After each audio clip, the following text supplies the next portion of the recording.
Hello there, it's Carrie Rhodes here. Welcome back to my YouTube channel and a new paper crafting video.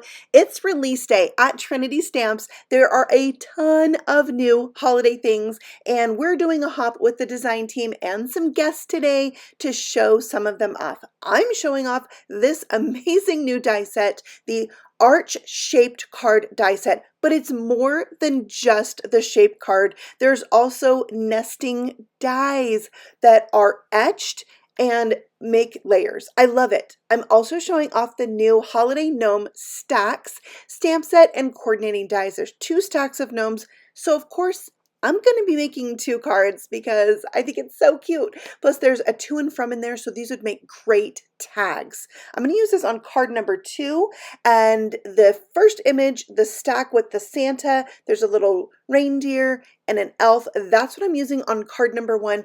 I'm going to show you just the coloring of the red hat because I want to show 2 cards, and we like to keep our hop videos around 10 minutes so you can easily hop along and watch everybody's video, because you know I can make some long videos. So I'm just using 3 different shades here on the hat. These images are quite small, so you don't need to do a lot of fancy ink blending or anything when you color these out. They're really tiny, so 3 or even 2 markers works great to color these images. And I love the little middle one. It's like a little girl gnome dressed up as a reindeer. It's really cute. And then the elf on the bottom feels like he's kind of struggling to hold everybody up. So it's really cute. I think it's a fun image. So there's both colored and die cut out with the coordinating dies. There's plenty of fun sentiments in here to go with these, and we're just going to set to making cards for them. So this is the art shaped card. It's going to be a 5x7 card. So you're going to need almost an entire sheet of 8.5 by 11 cardstock to cut it out. To go on top of that, I'm going to hot foil a little background with the falling snow hot foil plate and this prism foil, which is like silver with an iridescent finish. Now my glimmer machine is heating up. I put my plate on it with my foil pretty side down, then my paper. I'm putting my plates on top of that, and when the glimmer machine tells me that it's all the way preheated, then I'll run it through. Then if I was going to continue to hot foil, I would use the timer function to make sure my plate heated up enough when I hot foiled again. All right, so here is that background. It's just a snowy background, but hot foil, it is so cool. All right, I'm going to cut that out with, I think it's the first largest layering die, and that's going to be the background for this card. Actually, it's a little bit smaller. I am going to put a layer behind this, and then I like to do a little ink blending over the top of it. So I am using some Sea Breeze ink. It's a really light blue, and I'm trying to make it a little bit darker at the top and kind of fade out towards the bottom. And the hot foiling will resist the ink on top of it, so it still shines through. Very cool. All right, so here you can see I'm laying this on my card, and I'm like, oh, I need to add something to the bottom. So I'm going to use the Simply Sentimental Christmas and Simply Sentimental Merry. I'm going to use the die parts of these, and then I'm going to cut out a different font for Merry than I am for Christmas. I used some white glitter paper and I backed that with our rip and stick sheets to turn those into stickers so I could easily stick them down to these red shadow layers. They can be really small pieces, and so having it sticky on the back and not having to add glue is really nice. Now the Merry was one scripty word, the Christmas is each individual letter, so having some tools like our pickup stick to put that down, so helpful. I just laid my images out where I want them to go so I could figure out where I wanted to stamp.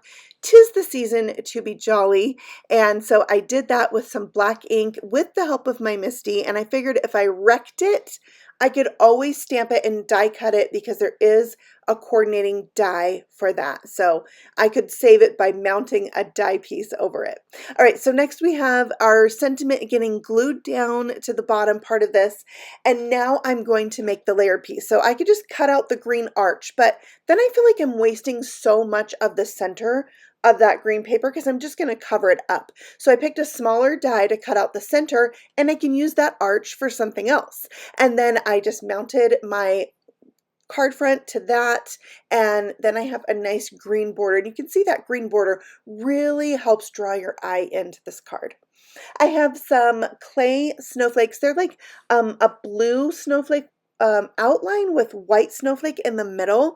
They just went really well with my background. So I'm going to glue those into place. Did you see the glue press there? If you have not yet tried out the glue press, it is pretty cool for those intricate pieces that you need to glue down. You can really control how much glue comes out, and they are available at Trinity Stamps. So I've used my pickup tool to add those to the card, but I had to bring this other new set in, Little Tree Gnome. He's so cute, a little gnome dressed up as a tree. I'm going to stamp this out and use this on the inside of my card. So that, look at him.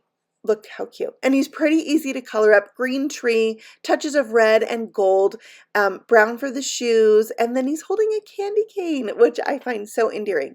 So we'll die cut that out. This is my new Scout die cut machine. I'm loving having this right on my desktop. The size is just perfect, not too small, not too big, and I love it. So here I'm adding that to the inside. I did add a second white layer to make the back of my card a little bit more sturdy.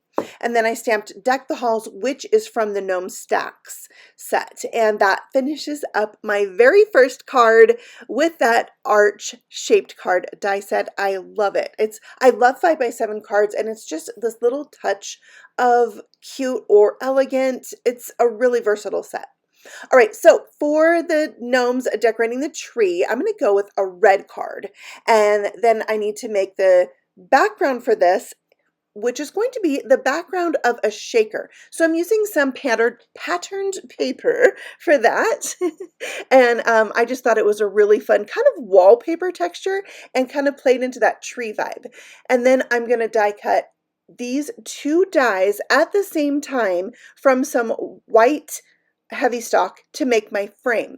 Then I picked a die that was right in the middle of those two sizes that I used to make my frame and used that to die cut out this window sheet so it would glue on the back of this perfectly. Now it's time to build our shaker. So I'm using some foam tape to go around the arch. I'm going to make sure all the edges of the foam tape are touching, you know, because we don't want the shaker pieces to fall out and have a place to escape. So the foam tape I'm using is easy to go around that arch, but if you have trouble going around the arch, if you take the backing off, it'll go around a little bit smoother. I am adding a little anti-static powder there so that my shaker bits will float around. These are new confetti embellishments from Trinity Stamps. You can see they have a satin finish.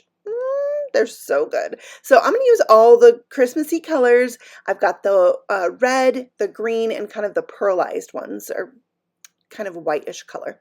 Yeah, so there I have all three added in. You've got a huge shaker area, so you can use all three colors. And then you remove the backing and add on that patterned paper piece. I decided at the last second I better do glue because what if I mess up? I might need to scoot it around, and having liquid glue gives me that second to be able to do it. And so I made sure and added that in.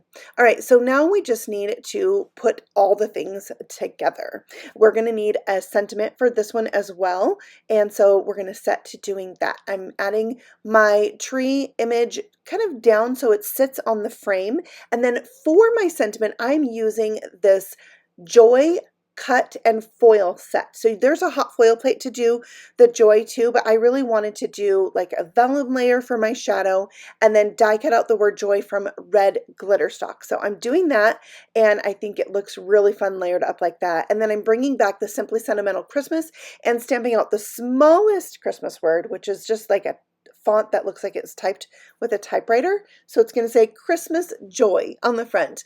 And so we'll glue those things in place and add that to the top of the card to finish it off. I think it's so precious. I do want to add something on the inside. We do have another gnome called Coco the Gnome. I think I'm going to add that because I think it's fun to decorate the tree, drink some cocoa. Those are special times. So thank you so much for joining my video for the hop. There are plenty more people on today's hop, some great new guest designers. So make sure that you check out the link for the next up on the hop below. There is a giveaway, so comment along the way so that you can be entered to win. That will be announced next week on the Trinity Stamps YouTube community page, Instagram, and Facebook. So you'll know who the winner is in about a week's time. Thank you so much for stopping by, and you can check out all the new release from Trinity Stamps with the link I have for you in the description box. I'll see you very soon with a new video. Happy stamping! Bye!